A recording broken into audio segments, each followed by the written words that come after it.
Hello friends, Radhe Radhe. I hope you all are doing well. तो आज है छुट्टी का दिन। सुबह मैं उठ चुकी थी। उत्कर्ष को भी उठा दिया था क्योंकि काफ़ी टाइम हो रहा था। मैंने कहा बेटा अब तो बहुत टाइम हो गया, उठना ही पड़ेगा।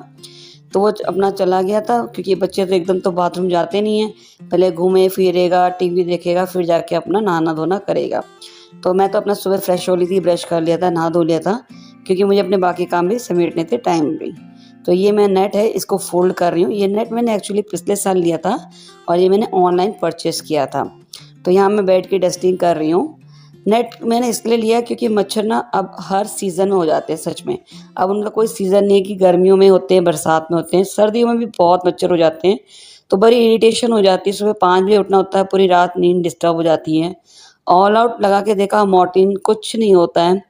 यहाँ तक कि रैकेट भी ना 1-2 बार लगा के तो मच्छर को कुछ भी नहीं होता, ना मरते भी नहीं हैं। और वैसे भी रात भर कहाँ तक मच्छर ढूंढेंगे।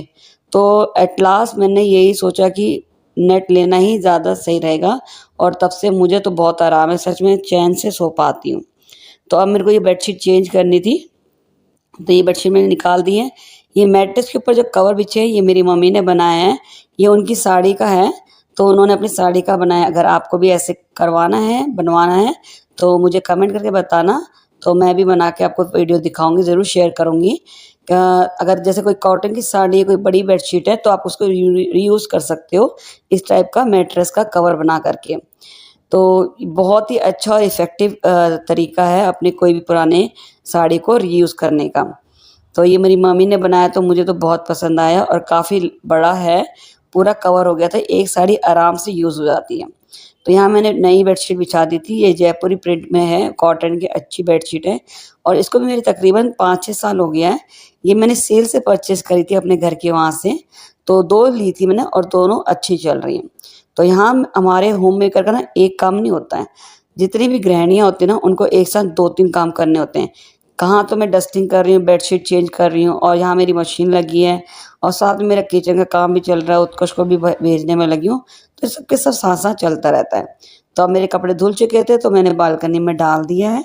कुछ कपड़े मैंने नीचे वायर में जो है वहाँ डाल दिया और थोड़े बच गए थे, तो मैंने ऊपर की साइड को डाला।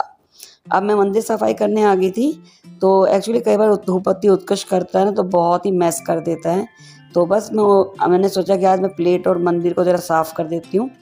तो ये जो मैंने लिक्विड सोप रखा है, ये मंदिर के लिए अलग से रखा है और जो जूना है वो भी अलग रखा है। क्योंकि कई बार क्या होता है ना, हम लोग नॉन-वेज भी खाते हैं, एग वैग चिकन, तो अच्छा नहीं लगता वही झूठा वाला जूना, वही नॉन-वेज वाला जूना हम भगवान की पूजा प्लेट धोने के लिए भी यूज़ करें। तो मैं इसलिए उनको अलग रखती हूँ। तो यहाँ मैंने धो दिया था, अब उनको सुखा के धूपबत्ती कर दी थी। तो यहाँ कर रही हूँ भगवान जी की पूजा, उनकी आरती और शुक्रिया कर रही हूँ हर एक चीज़ के लिए और मांग रही हूँ उससे थोड़ी हिम्मत अपनी लाइफ को और आगे बेहतरीन बनाने के लिए। तो आप भी लीजिए भगवान जी की आरती। तो ये बालकनी में जो 4 जोड़ी जूते दिख रहे ना, ये आज इनमें से एक भी मैंने वॉश नहीं किए। ये चारों के 4 पेयर ना उत्कर्ष ने वॉश किए। देखो कितने अच्छे से शाइन कर रहे हैं। इनके सोल की तरफ देख रहे हो, वाइट कलर कितना अच्छा शाइन कर रहा है। मतलब मुझे यकीन नहीं था वो करेगा ऐसा, बट उसने वाकई बहुत अच्छी सफाई करी थी। तो यहाँ चाय पत्ती की कंटेनर खाली हो गई थी, तो उसमें चाय पत्ती मैं पलट रही थी और साथ में बना रही थी चाय। कि बिना चाय के तो दिन की शुरुआत होती ही नहीं है, मुझे तो चाय पक्का ही चाहिए होती है। साथ में करी थी उत्कर्ष ने फरमाइश की, मम्मी आज छोले के साथ पूरी बना दो। छोले मेरे सुबह के नहीं है, एक्चुअली रात के बचे हुए थे। तो मैं सोची थी रोटी बनाओ, पराठा बनाओ, पूरी बनाओ, बट उत्कर्ष की फरमाइश पूरी की थी, तो बस उसकी फरमाइश पूरी कर रही थी पूरी बना के।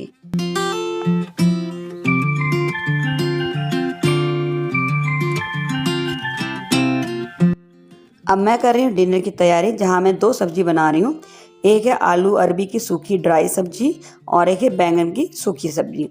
एक्चुअली एक दिन पहले मैंने ना आलू और अरबी उबाली थी, तो वो मैंने थोड़ा ग्रेवी फॉर्म में बनाया था। तो मैंने थोड़ा रख दिया था कि अगले दिन उसको थोड़ा सूखा फॉर्म में बनाऊंगी। तो मैंने कहा पता नहीं उसका खाता नहीं खाता, बट यकीन मानो उसको बहुत अच्छी लगी। तो कई बार ड्राई ही सब्जी भी अच्छी लगती है, कभी ग्रेवी भी अच्छी लगती है, डिपेंड करता है।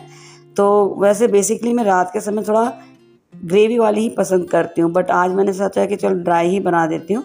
तो मैंने थोड़ा सरसों का तेल डाला, उसमें लहसुन अदरक प्याज टमाटर डाल करके ये आलू और अरबी जो मैंने काट रखे थे, ठीक है, मोटे मोटे से, इनको डाल के उसको पूरा अच्छे से मिक्स कर दिया था। और जब ये पक गया था तो मैंने इसके ऊपर धनिया डाल दिया था, क्योंकि वैसे तो ऑलरेडी पका हुआ था, बस ज़्यादा टाइम लगा नहीं था, फटाफट से बन गया था। और यकीन मानो बहुत अच्छी बनी थी। उत्कर्ष को तो बैंगन की तो अच्छी लगी, साथ में उसको आलू अरबी की तो उससे भी ज़्यादा अच्छी लगी। तो कह रहा था मैं यही खाऊंगा और अगले दिन भी यही ले आऊँगा। तो मैंने कहा थोड़ा बैंगन भी खाना पड़ेगा, थोड़ी थोड़ी सब्ज़ी सब कुछ खानी चाहिए। तो यहाँ मेरी वो आलू अरबी बन गई थी। अब मैं उसी पैन को धो करके उसी में मैं बना रही हूँ बैंगन की सब्ज़ी। तो मैंने अगेन सरसों का तेल यूज़ किया है, लहसुन डाला है, अदरक डाला, प्याज डाल दिया है, टमाटर डाला है। और जब ये सारा कुछ अच्छे से पक गया था तो मैंने अपने एज़ यूजुअल जो मसाले होते हैं, हल्दी मिर्ची नमक, बस इतना ही यूज़ करती हूँ, उनको डाल दिया था। अब मेरी यहाँ ग्रेवी अच्छे से पक गई है तो मैंने अब यहाँ पे बैंगन ऐड कर दिया है और मीडियम आँच में सब्ज़ी को पकाने के लिए रख दी है। मीडियम आँच में ना टेस्ट भी बहुत अच्छा आता है और धीरे-धीरे अच्छे से पक जाती है।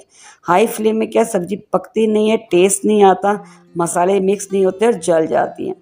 तो यहाँ पे मैंने बाद में पकने के बाद ऊपर से धनिया डाल दिया था। तो आज की वीडियो यहीं तक ही है। आई होप आपको वीडियो अच्छी लगी होगी। अच्छी लगी है तो प्लीज़ वीडियो को लाइक एंड शेयर कर देना और अगर चैनल पर नए हो तो चैनल को ज़रूर सब्सक्राइब कर लेना। तो मिलते हैं नेक्स्ट वीडियो में, तब तक के लिए बाय बाय, राधे राधे।